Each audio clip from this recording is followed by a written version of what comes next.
יש לי משהו להגיד למורים שבינינו. ודאי אתם מכירים את החפירה הזאת שנקראת אחראי טיול. אתם יודעים מה זה אחראי טיול?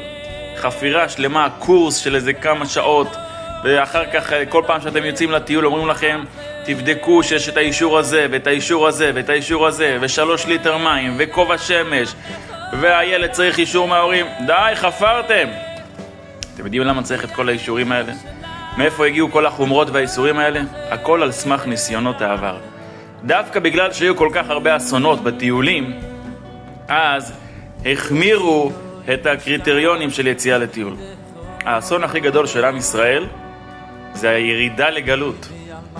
וכיוון שירדנו לגלות, אז ירדנו ממדרגתנו. ולכן דווקא כיוון שירדנו ממדרגתנו, אז חכמים הוסיפו עוד ועוד סייגים. אז ממילא שנזכה לצאת מהגלות, אז ממילא גם ניפטר מכל הסייגים.